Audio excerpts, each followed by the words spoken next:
This podcast encourages and empowers you to create your own unique real story, develop your own unique real statement, and discover your own unique real self. The power is yours.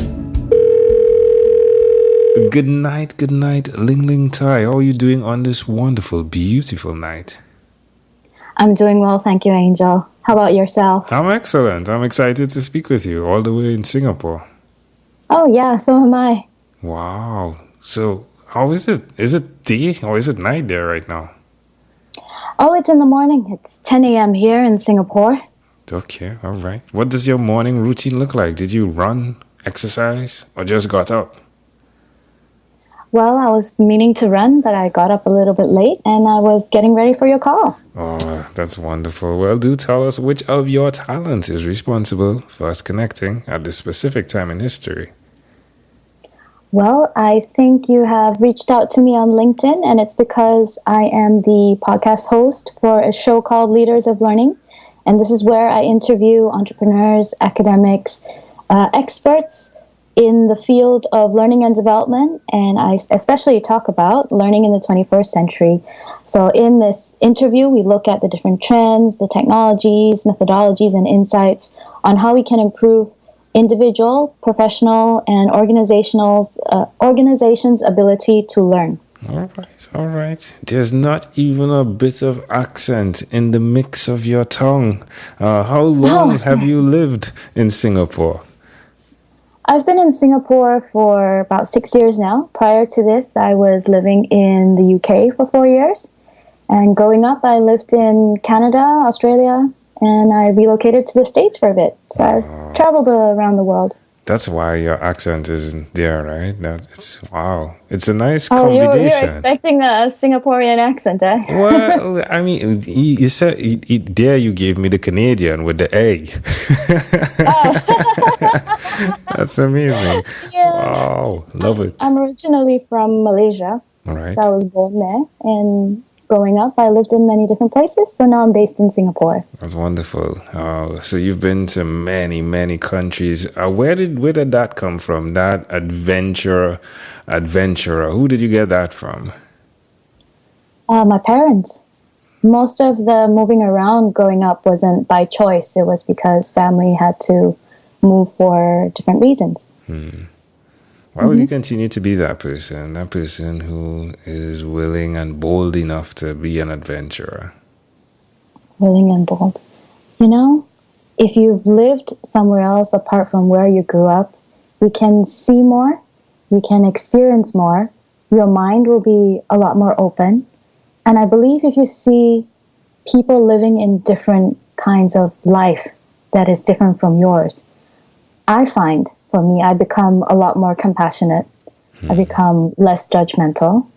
I become someone who is more accepting that humanity is a lot more than what we thought. That's amazing. It's amazing to see the both sides of you from the perspective of you being a psychologist, doing your master's in psychology, and as well. Yes, I did. Engineering as well, right? Like there's the engineering side and then there's the psychological side. That is fascinating. Tell me, does your brain always work like that, or is it like a 70% psychology, 30% engineering? How would you ratio it? I don't know the percentage, because when you're so used to doing something, you kind of don't see it. It becomes unconscious. So the engineering side of me is the part of me that wants things to be structured, that wants things to be processed, that needs a step-by-step approach. The psychology of me is in observing people and how they behave. I don't think this ever turns off. I think this is how you end up operating if you get educated in these different fields. Now, if you're a podcaster, your family podcaster, how's the podcast been? It's been really well. It's given me a lot more than I had expected. So when I started the podcast show, it was mostly to promote my services as a learning and development professional. So now I'm focused more on helping people to collaborate across different cultures based on my background, because I live in both in Asian and Western society. I see myself as a bridge between both both these cultures, because sometimes there can be so much of misunderstanding and conflict that, sometimes collaboration that could have worked well didn't because of a misread word or a misinterpreted action, something of the sort. So when I started out my podcast, Leaders of Learning, it's meant to interview people in the learning and development field, and it gave me access to people who are experts, and I've learned so much from them. The podcast has been around for a year, so it's a pretty new podcast, but I'm proud to say that the podcast show has reached over 150,000 downloads with a humble 20 episodes, and I'm just so, I don't know how to say it. I'm speechless. I'm humbled. I am grateful that so many people out there are willing to listen to my show. That's wonderful. Well done. Well done. Ooh. Yay! Yes. I'm still pretty speechless when I talk about it. Yeah, it's great. Now, tell me one other thing that you've done consistently over the last 3 years, please. Okay, so one thing I've done consistently is what I call morning pages, and this is a creative tool that was made popular by a famous writer. Her name is Julia Cameron. So what morning pages is that you sit down for a half hour or so and continuously write 3 pages in longhand. Now, the purpose of this is to ensure that you turn off your inner critic, your inner censor. So whatever thoughts that require to flow out, it flows out onto pages. Now, why I do this is because sometimes in my head, it can get a little bit messy because there's too many thoughts going on, too many things to do, too many errands. But when I sit down and write on my morning pages, I find clarity and priority within my thoughts. So I've been doing that consistently for the last 3 years, yeah. Wow, that's intriguing. Why would you suggest to someone that's listening that they even consider the idea of doing that?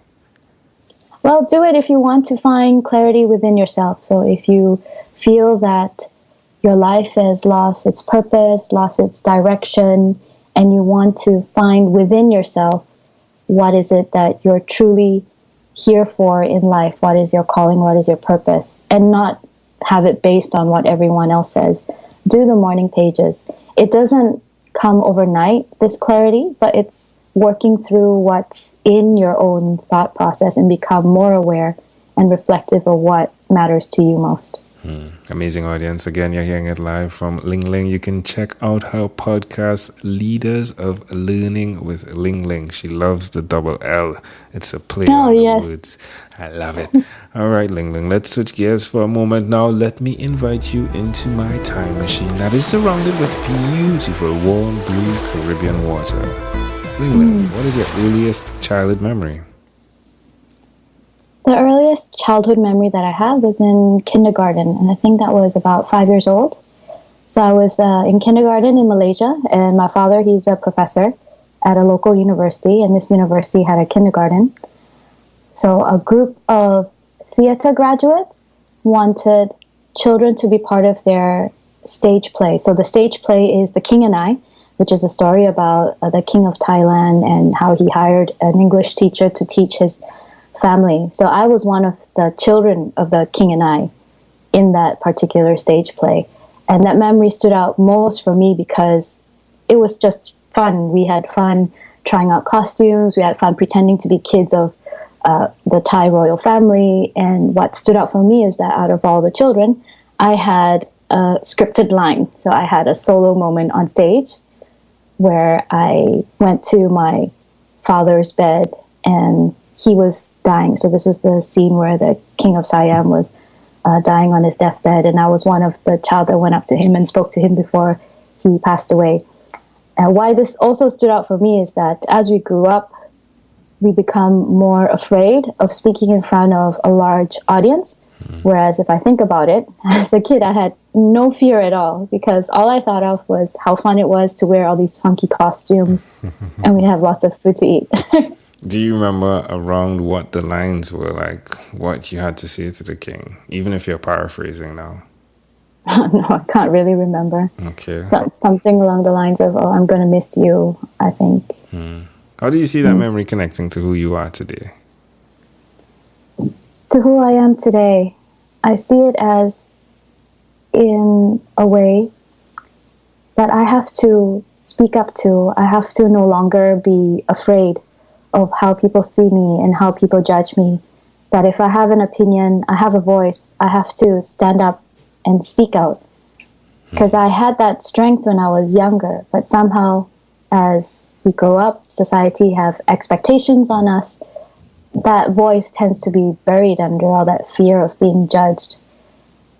So how I connect it to what I do today in the Leaders of Learning podcast is that if I have a voice, I just speak it out. Love it. Can I offer an interpretation to the thought picture you created in my mind with that memory? Oh, definitely.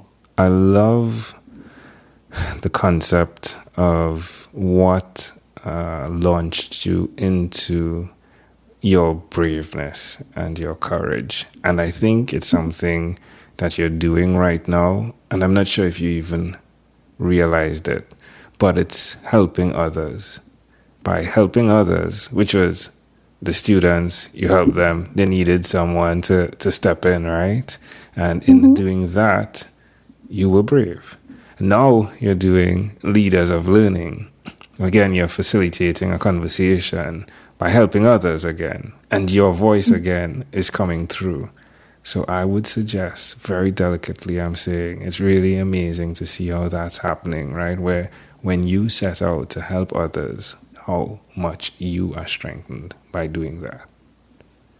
Oh, thank you very much for reflecting that to me. It's humbling to hear that from you, and you can see what I'm doing, because sometimes, of course, I doubt myself as well, whether people actually see that I'm helping or not, and whether it's enough. Yeah, well done. I say well done as podcaster to podcaster. Well done. Yay! Well done. Thank you. Thank you, Angel. You're welcome. You're welcome. If we fast forward to when you were 12, what was your favorite song? To be honest, I had to do a little bit of a research because I can't remember the songs. I love a lot of songs, but when I looked at the Billboard 100 singles of 93, so you know my age, 93, the number one song was I Will Always Love You by Whitney Houston. And I remember watching The Bodyguard because it came from the film Bodyguard. Yeah. I love that song a lot. And it was sung everywhere. Everyone was trying to sing that song in my school. It was a hard song including to sing. myself. Yeah, it is a hard song to sing, yeah. I mean, you could start off with the And I, yes, but when you go to the Love You part, I dare not try on the podcast. I do.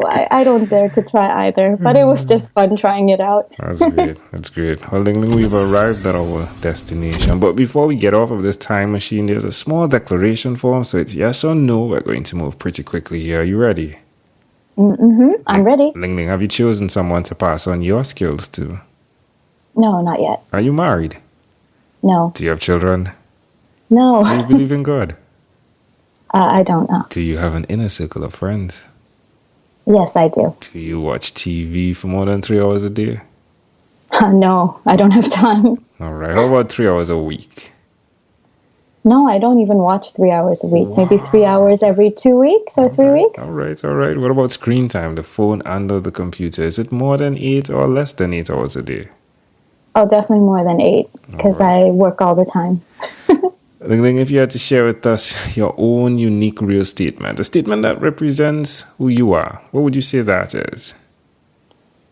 I actually had to give this question a bit of a thought. And what I come up with is everyone I meet becomes a part of me. And I hope I've left a part of me in everyone I meet. So why I come up with this unique statement is that I believe there are no such things as accidents or coincidences in life. And that everyone and everything is interlinked. Like, for example, how we met is because of LinkedIn. And LinkedIn, you found me because of Leaders of Learning. I started Leaders of Learning because of all the many things that prompted me to start it. So everyone is interlinked. And we cannot become who we are today without meeting the people we have met. We cannot be here where we are today without, going to the places we've been. We cannot be the person we are today without going through all these different experiences. So for every place I've been, every person I've met, they have become a part of me. And for every person I've met, every place I've been, I hope I left a part of myself there. Love it. Ling Ling, again, this was such a great pleasure. Thank you, my friend, for being on What is Inspired by 12-Minute Convos with Angel Jones. My pleasure. Thank you, Angel. You're welcome. This segment has been brought to you by Amazel Enterprise.